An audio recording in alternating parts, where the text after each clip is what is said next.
At number 3 is Last Christmas by Wham. And I know last week, for anyone playing Whamageddon, I wasn't very nice to y'all and I switched it off very quickly.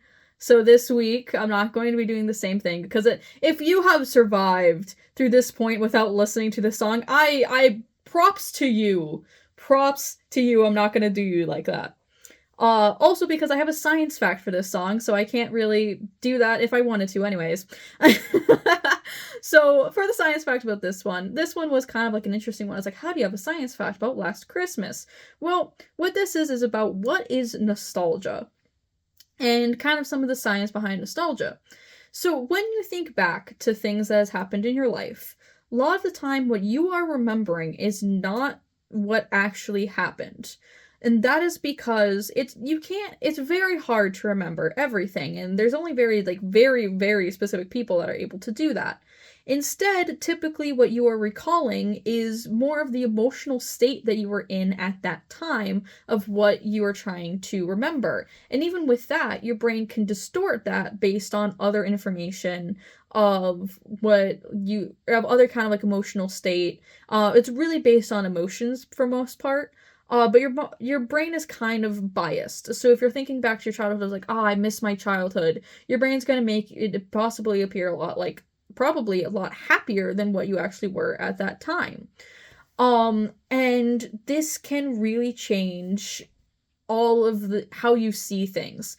So for instance, if you were sad like a moment before the memory, you will not remember that if you have that memory as like a happy memory, and you probably will forget those sad moments that you had right before. And it also, this article I was reading was saying like, oh, like, oh, you'll remember things in happy ways of your childhood. It also can go the other way as well. If you focus more on kind of the sad things and everything, a lot of your childhood you will remember as it being sad instead, and you will miss out on remembering a lot of those happy moments that you had. This is something that is kind of like a funky thing with memory and trying to remember different moments.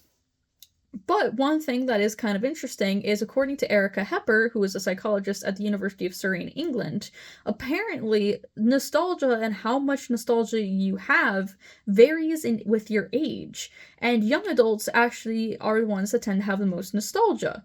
And then there is a decline in these nostalgic thoughts and all of these like tendencies while you grow older into middle age and old age.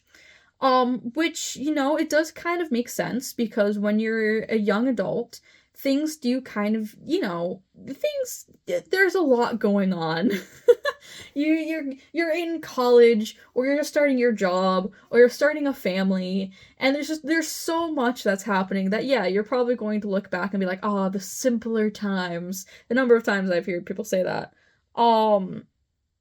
And yeah, so that's kind of a thing, is it is actually more typical for younger adults to have nostalgia than older people. But when you think of nostalgia, people typically think of like your grandma who's like 90 years old. or for some people, their great grandma is at 90 years old or something like that. But yeah, apparently it's actually more prevalent in young adults. Let's get to the countdown.